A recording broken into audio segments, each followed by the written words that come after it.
Olá, está no ar o Mandato em Foco, o programa da TV Câmara que mostra o trabalho dos vereadores e vereadoras da cidade do Rio Grande. Hoje vamos conversar com a vereadora Karina Rocha, da bancada do Partido dos Trabalhadores. Ela vai falar sobre temas fundamentais: moradia, saúde, inclusão de pessoas com autismo, direito das mulheres também. Fique com a gente porque o programa está imperdível. Vereadora, a senhora tem levado, com frequência a pauta da moradia no nosso município. Vamos começar falando sobre isso. Quais são os principais desafios enfrentados hoje por quem vive, principalmente no Complexo Junção? Como é que seu mandato tem buscado soluções, especialmente em relação ao CRAS e o posto de saúde? Bem-vinda.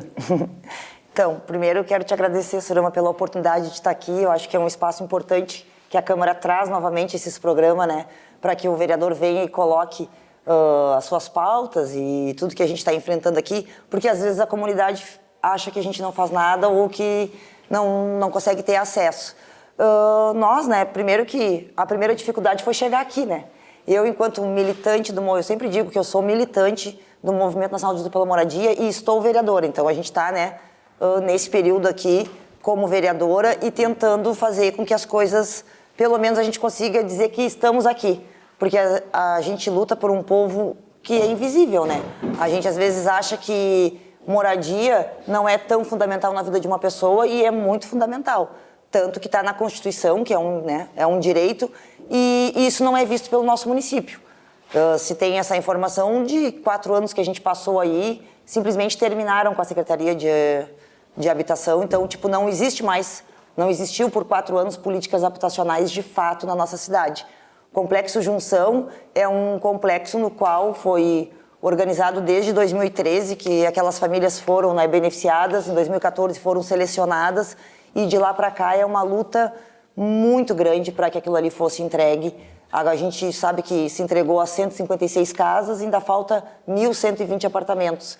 E nós, enquanto vereador, enquanto mandato da periferia, a gente já desde o início falou que a gente queria muito ajudar a organizar as políticas públicas que a gente sabe que vai faltar para aquele espaço ali, porque é um espaço que vai demandar mais de 5.000 pessoas num bairro, Então isso dá um impacto na cidade. Então uma das nossas primeiras ações foi buscar um CRAS para ali, indicar um CRAS para a prefeitura, e a gente sabe que isso vai acontecer, é realidade, a gente vai ajudar no que precisar, e também um posto de saúde, que a gente sabe que a demanda é muito grande. E como é que está o andamento desses dois processos? O CRAS já está indicado para a prefeita, a Secretaria de Ação de Cidadania e Direitos Humanos já está buscando esse recurso em Brasília para que aconteça essa obra do CRAS, e sabe que a gente vai ter que contar aí com os nossos deputados, os nossos vereadores todos, porque eu acho que isso não é uma luta nossa só, dos 21 vereadores, para que a gente consiga emendas, ou o que precisar para que realize de fato essa estrutura, que a gente sabe que não é muito barato para o município, Mas a gente é parceiro também para ajudar nessa construção. O posto de saúde também, porque aquela área do Junção, ela é uma área que é uma área da União, então, ela é destinada já para vários equipamentos públicos, Ali tem uma praça, tinha já, na época lá em 2013, já era o nosso horizonte, já estava no nosso horizonte que isso acontecesse.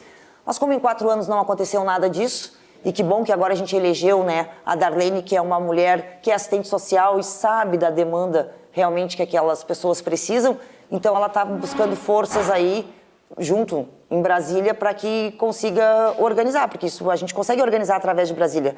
Inclusive as pessoas dizem, que a gente vai tanto a Brasília e a prefeita vai, mas cada vez que a Darlene chega em Brasília, ela consegue trazer alguma coisa para a nossa cidade, e isso a população tem que saber também. E o CRAS dali e o posto de saúde são através da política construída lá em Brasília. E isso são coisas que tu não faz por um telefone ou por uma mensagem de WhatsApp. Tu tem que ir lá, tu tem que reunir. Então a gente está bem feliz com isso, assim. O posto de saúde também está no horizonte também disso aí, já está escrito no projeto, então está esperando a aprovação do Ministério da Saúde, e também contando com os deputados para que possa nos ajudar ali com emendas, com o que for, porque eu acho que também isso vai ser o interesse de todos os vereadores que está aqui na casa.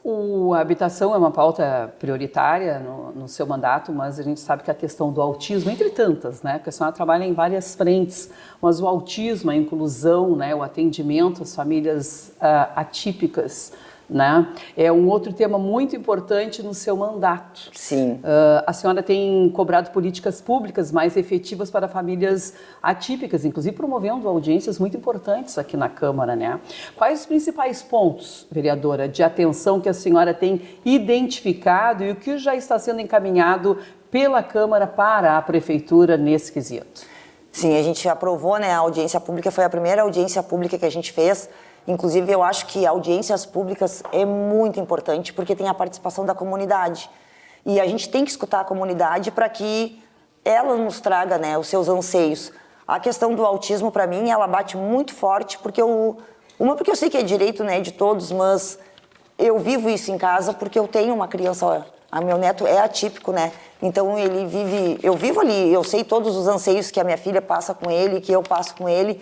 E aí, quando a gente começa a enxergar e viver que a gente enxerga, foi quando eu comecei a olhar, né, pela essa questão do autismo. Inclusive, me aproximei dos coletivos, até aprendi bastante com os coletivos na questão do autismo, né? A Pamela, que é uma parceira nossa, que é do Autistas Cresce, sempre me disse, Karina, pensa nas pessoas com autismo, porque a gente, quando fala em autismo, quase sempre se refere às crianças, mas a gente sabe que essas crianças crescem, né, se tornam pessoas adultas, e isso também é uma falha na garantia de direitos. E eu acho que aqui na Câmara de Vereadores, o que a gente pode fazer, porque a gente não tem poder para tudo, né?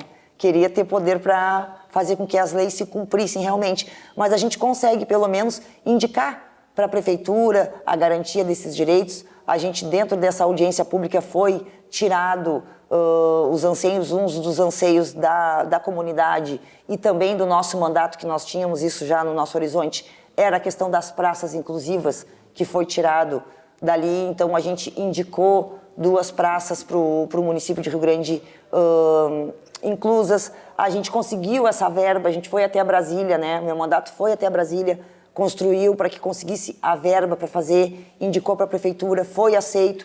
A gente já está nessa construção, junto com os secretários competentes, para fazer esse projeto da praça inclusiva. Uma vai ser na São Miguel e a outra provavelmente vai ser na Coab 4. Então a gente já está organizando isso junto à comunidade e com quem, né, realmente precisa.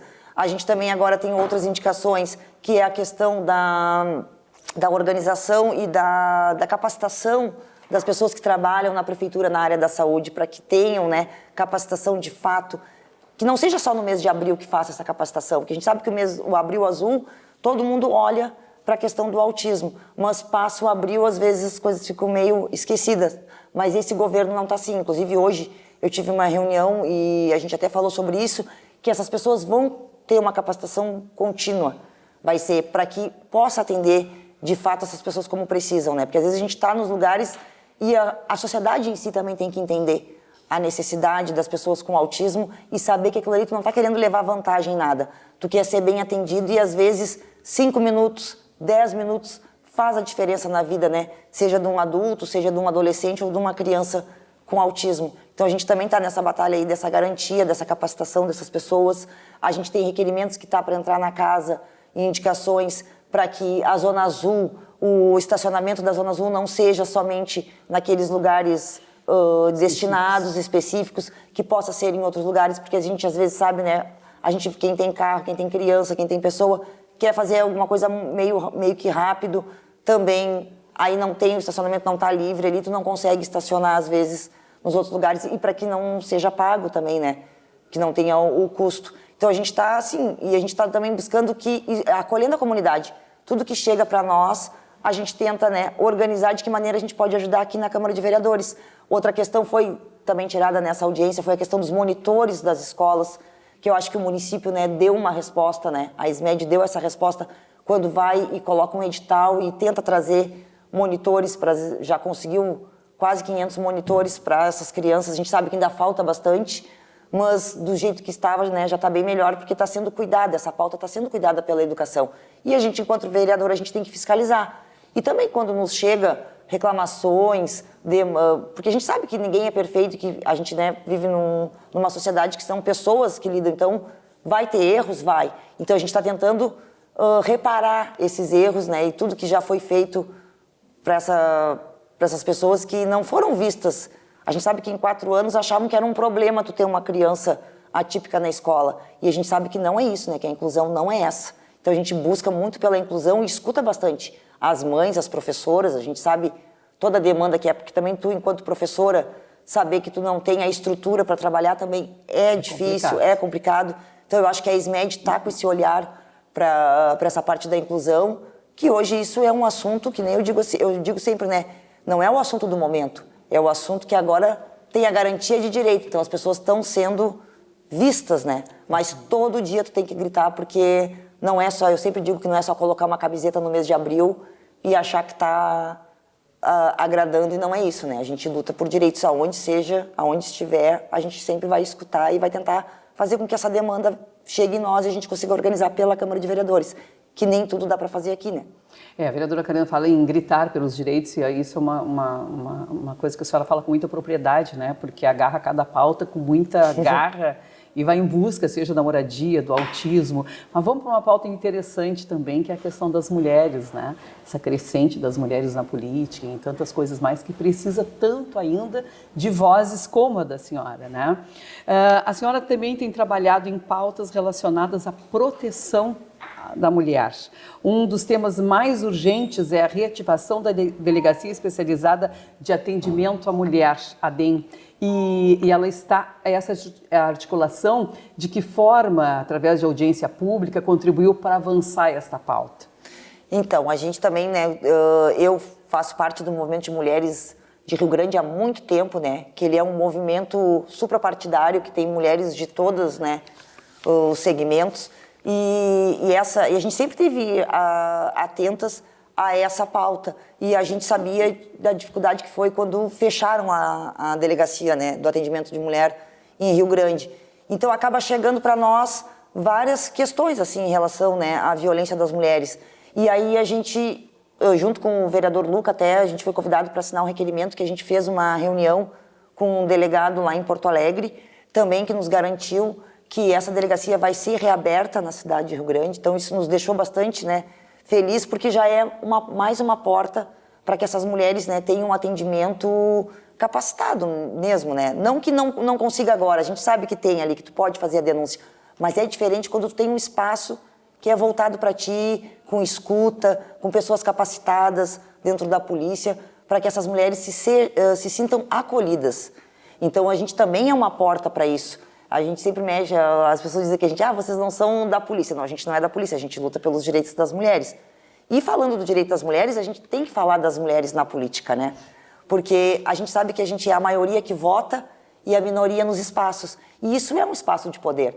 Então, quando a gente vê entre 21 vereadores, né, 3 mulheres eleitas, eu fiquei na primeira suplência, e quando a gente tem a oportunidade de chegar aqui na casa, e eu, como sendo a primeira suplente, fui chamada, eu fiquei muito feliz, porque são 4 mulheres, né? Nós somos 3 mulheres do PT e uma mulher... os espaços, Exatamente. Né? E é isso, e é um aprendizado, eu acho até que... Não, a gente não é contra os homens, né? É isso que eu sempre digo. Mas a gente tem que todo dia lembrar que a gente está ali, que a gente quer discutir política, que a gente quer participar das decisões. De forma igual. De forma igual, né? Então, eu ainda sonho, né, com uma paridade entre mulheres e homens nos espaços de poder. Mas a senhora não acha que ainda falta as próprias mulheres acreditarem nelas? Exato, né? A gente busca para isso. Eu fico bem feliz porque... Encorajar. Eu fico bem feliz porque quando a gente consegue ter, hoje em dia, com a tecnologia que a gente tem da internet, que a gente olha ali no Instagram, no Facebook, eu vou ver 90% do meu público são mulheres. Então eu digo, bom, se 90% do meu público são mulheres, que bom. E homem, para nos apoiar, tem que ter muita coragem. Muita coragem. Então eu valorizo os homens que acreditam na gente, porque tem que ter coragem. Porque sempre ficam com o pé atrás quando vem uma mulher falando ou alguma coisa assim. Eu passo bastante dificuldade aqui, por conta que eu sempre digo, todas as sessões eu peço silêncio, eu peço atenção, porque eu sou uma pessoa que eu me atento no que as pessoas estão falando ali dentro do espaço. Então eu gosto que me tratem da mesma forma, e eu já percebi que várias vezes a gente está falando e está falando pro nada, porque os caras não estão nem aí pra gente, quando é os caras eles ficam quietos. Então toda vez que isso acontecer, eu vou parar a sessão e vou falar, porque eu acho que isso é uma violência, né, de gênero, quando a gente não é escutada com a mesma atenção de que um homem fala. É que nem quando tu fala uma coisa e o homem fala a mesma coisa dentro de uma reunião e os caras vão lá e escutam o homem. Então a gente passa por essas dificuldades, mas a gente não desiste, não leva para o coração. Eu acho que a gente chegou aqui para ficar, para se organizar, para a população ver que a gente está trabalhando, para as mulheres se sentirem representadas. Eu sou uma mulher de 46 anos que terminei meu ensino médio com 30 anos, fui para a faculdade com quase 40, me formei aos 40, então eu fui mãe solo por um período, então eu acho que fui beneficiária do Minha Casa Minha Vida, fui beneficiária do Bolsa Família e hoje estou aqui enquanto vereadora discutindo, né, as leis e o município, então eu acho que qualquer uma pode chegar aonde eu cheguei. Eu sou de movimento social, então eu moro na periferia, luto por quem está lá e gosto quando as pessoas dizem para mim que se sentem representadas por mim aqui, porque é como se fosse, e eu acho que eu já quebrei vários paradigmas assim de dentro da casa, porque se a gente for ver desde o gabinete, desde a assessoria, a gente é isso, né? Eu tive a oportunidade de trazer pessoas que eu poderia ter trazido, pessoas do jurídico, jornalistas, e eu quis pegar as pessoas da base, passo mais trabalho, sou meio atrapalhada às vezes, não sou muito boa nas palavras bonitas, que nem eu digo, tenho que me cuidar para não quebrar nenhum decoro, mas eu sempre digo, né, é o que teu jeito de ser, né? E é representando o povo, então a gente fica bem feliz de estar aqui nesse espaço. Vereadora, nós teríamos muito para falar, né? A senhora é boa de papo, eu também gosto de uma conversa e eu acho que a comunidade precisa ouvir, sim, os seus parlamentares, né? Mas eu gostaria que agora a senhora deixasse uma mensagem final para quem está assistindo o programa Mandato em Foco. Eu queria dizer para as pessoas que a gente está aqui no Gabinete 5, a gente é do movimento da moradia, quem se sentir representado, quem quiser trazer uma demanda pode trazer, que o nosso espaço, o nosso gabinete vai estar sempre aberto, também nas comunidades, né? Esperando que essas pessoas queiram discutir política, porque hoje em dia a política está tão banalizada que as pessoas não querem discutir política. E existe a boa política. O nós estarmos aqui hoje na Câmara de Vereadores prova de que existe a boa política, que a gente está lutando por pautas populares e que as pessoas deveriam estar discutindo. E às vezes distorcem um pouco as coisas aqui. Então eu sou uma pessoa que eu gosto de discutir, gosto de conversar, gosto de tirar dúvida e estou aqui aberta, nosso mandato está aberto para quem quiser chegar no Gabinete 5, a gente vai estar sempre, vamos ser sempre todos bem-vindos. E acompanhe a Câmara de Vereadores, né? Eu gosto de gente que acompanha a Câmara, que olha pelo Facebook, que olha pelo YouTube, porque isso é importante para a vida da gente. A vida da gente é política desde o momento que tu acorda. Então, vamos discutir política e vamos botar a mulherada aí em espaços de poder e ajudar a nossa prefeita a governar, que eu acho que vai ser um mandato bem legal. Muito obrigada, vereadora. Foi um prazer tê-la conosco. A vereadora Karina, então, do Partido dos Trabalhadores, participou hoje do programa Mandato em Foco. Nosso programa fica por aqui, mas volta na próxima edição com mais uma entrevista sobre os temas que impactam diretamente a sua vida. Até breve.